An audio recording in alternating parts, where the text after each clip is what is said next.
Hello guys, আসসালামু আলাইকুম। আশা করি আল্লাহর অশেষ রহমতে আপনারা ভালো আছেন, আমরাও ভালো আছি।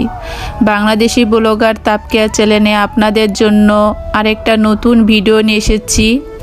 দূরে এবং কাছে, দেশ এবং দেশের বাহিরে যে যেখান থেকে আজকের এই ভিডিওটা দেখতেছেন, সবাইকে জানাই আন্তরিক ভালোবাসা এবং অভিনন্দন।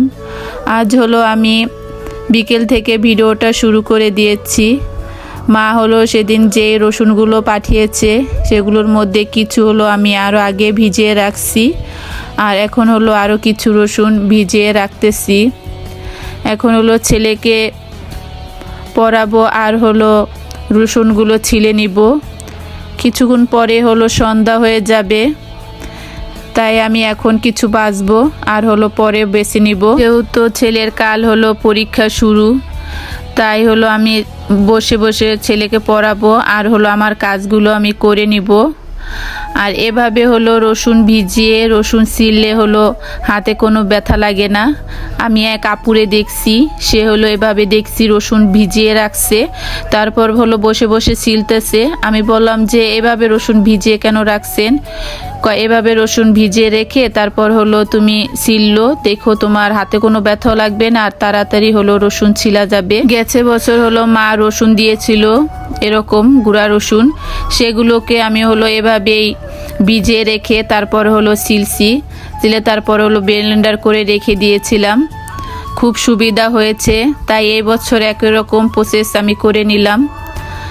আর এভাবে আপনারা যারা গুঁড়া রসুন কিনেন বা আপনাদের নিজেদের আছে, এভাবে আপনারা ভিজিয়ে রেখে তারপর রসুনগুলো ছিলে নেবেন, দেখবেন খুব সুন্দর ছিঁড়া যাবে, তাড়াতাড়ি কাজটা শেষ হয়ে যাবে। আমি হলো রসুনগুলো সব ছিলে নিয়ে ব্লেন্ডার করে নিতেছি, তারপর হলো বক্সে করে রেখে দিব। আর বাদবাকি যে রসুনগুলো আছে ওইগুলো সুন্দর করে বেছে তারপর হলো রেখে দিব। যখন আবার প্রয়োজন হবে তারপর আবারও ছিলে নিব।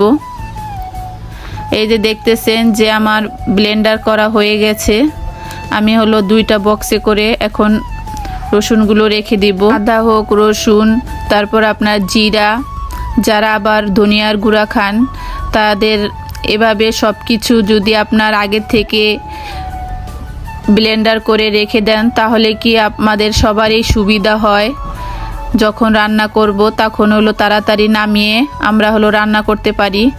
আগের দিনের মা চাচিরা কিন্তু খুব কষ্ট করত, আপনার এগুলো বাছতো তারপর পাটায় বেটে হলো রান্না করত। আর এখন আমরা হলো মাছটা ভিজাই, তরকারিটা কাটি, ফ্রিজের থেকে মশলাগুলো বের করে ঝটপট রান্না করে ফেলি। কত সুবিধা হয়ে গেছে আর কষ্টটা খুব কমে গেছে। এই যে এখানে হলো আমি ছেলের কালকে পরীক্ষা, সেই কারণে আমি ছেলের যেই ভোট নিবে সেই ভোটটাকে হলো রেডি করে নিতেছি। আমি হলো ভোটের নিচে একটা খাতা দিয়েছি আর অ্যাডমিট দিয়ে তারপর হলো ভোটটাকে রেডি করে নিলাম। এখন হলো আমি ভোটটাকে ফাইলের মধ্যে ঢুকিয়ে রাখতেছি আর হলো কলমগুলো দিয়ে দিব। এভাবে হলো আগে পরীক্ষার আগে হলো এভাবে গুছিয়ে রাখলে সকালে কোনো তাড়াহুড়া বাজে না। ভোটের নিচে ওই খাতাটা দেওয়ার কারণ হলো ভোটটা অনেক শক্ত, যেহেতু বাচ্চা মানুষ এত সুন্দর করে এখনও লিখতে পারে না, তাই ওটা দিলে খাতাটা নরম আছে, লিখতে অনেক সুবিধা হবে আর হাতের লেখাটা সুন্দর হবে। এই কারণে সব গার্জিয়ানরা এমন একটা খাতা দিয়ে থাকে বাচ্চাদের সুবিধার জন্য। এই খাতাটা হলো আমি দ্বিতীয় সেমিস্টার পরীক্ষার সময় হলো কিনে দিয়েছি। এই ভোটটার সাথে হলো ছিল, রেখে দিয়েছিলাম। এখন হলো সেটাই আবার সুন্দর করে বোর্ডের সাথে লাগিয়ে দিলাম। আর আপনার ছেলের জন্য হলো একটা বক্স কিনতে হবে স্কুলে যেয়ে। মেয়ে হলো ছেলের যে আগের বক্সটা ছিল সেটা হলো ভেঙে ফেলেছে, তাই কলমগুলো হলো এভাবে দিয়ে দিলাম যে হলো ছেলেকে আবার কিনে দেব। আর এখানে হলো ছেলের জন্য ড্রয়িং খাতা বানিয়ে দিতেছি। ড্রয়িং খাতা শেষ হয়ে গেছে, যেহেতু এখন মনে পড়লো তাই এখনই বানিয়ে দিতেছি। আর ড্রয়িং খাতা হলো আপনার লাইব্রেরিতে কিনেও পাওয়া যায়, কিন্তু আমি এভাবে লুজ কিনে নিয়েছি। তারপর হলো আমি আমার মন মতন ছেলেকে হলো এভাবে খাতা বানিয়ে দেই। এতে কিন্তু খরচটা খুবই কম পড়ে। আর এভাবে 2-3টা পিস দিয়ে তারপর 10 টাকা বিক্রি করে ফেলে। আর আমি হলো অন্য একটা লাইব্রেরি থেকে হলো আমি এভাবে 100টা তা কিনে আনছিলাম। আমার 1 বছর খুব ভালো মতন চলে গেল। আবার জানুয়ারির দিকে আমি আবার কিছু ড্রয়িং খাতা কিনে নিব।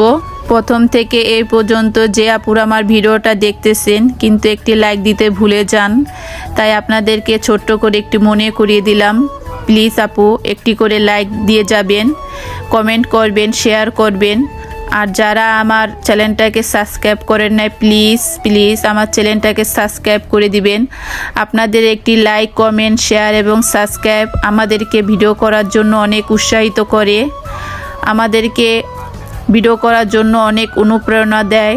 তাই প্লিজ আপুরা যারা আমার ভিডিওটা দেখতেছেন কিন্তু সাবস্ক্রাইব করেন নাই, লাইক করেন নাই, লাইক করে দিবেন। এখানে আমি রাত্রেই সেই সময় হলো ভিডিওটা অফ করে দিয়েছি। রাত্রে হলো রুটি বানিয়ে রাখছিলাম, ছেলেকে ভেজে সেগুলো হলো খেতে দিয়ে আসলাম। আর আমি হলো দেখালাম যে আপনাদেরকে যে ওইখানে হলো কিছু সুপারি গাছ ছিল, সেগুলো হলো রাব্বু আমাকে কুড়াল দিয়ে ফেলে দিয়েছে। আমার যেহেতু লার্কি শেষ হয়ে গেছে সেগুলোকে আবার লার্কি ঘরে রেখে দিয়েছি। তারপর হলো চলে আসলাম ছাদে, মেয়ের আর হলো ছেলের কিছু কাপড় চোপড় সেগুলো হলো ধুয়ে দিলাম। সকাল সকাল ধুয়ে তারপর হলো ছেলেকে নিয়ে স্কুলে চলে যাব। আর আস্তে আস্তে আমার 12টা বেজে যাবে, তখন হলো কাপড় চোপড়গুলো ধুলে হলো শুকায় না। আর যেহেতু বাচ্চাদের কাপড় চোপড় প্রয়োজন হয় প্রতিদিনেই, যতই কাপড় চোপড় থাকুক না কেন আপনার সেগুলো হলো শিশু করে সব কিছুই নষ্ট করে ফেলে। আর যেহেতু শীতের দিন এগুলো শুকাতে অনেক সময় লাগে। আর দেখেন আমার চাচি শাশুড়িদের ছাদে কিন্তু এখনও কাপড় চোপড় মেলা হয় নাই। আমি হলো অনেক সকালে কাপড় চোপড়গুলো ধুয়ে দিয়েছি। এখন হলো ছেলেকে নিয়ে চলে যাচ্ছি স্কুলে। আজ হলো ছেলের ফার্স্ট এক্সাম। আমি হলো ছেলেকে ভিডিও করতেছি, সে বলে সে অনেক অভিনয় করতেছে। আজকের ভিডিওটা এ পর্যন্তই। পরবর্তী ভিডিওর জন্য আপনাদের সবাইকে আমন্ত্রণ রইল। আল্লাহ হাফেজ, আসসালামু আলাইকুম।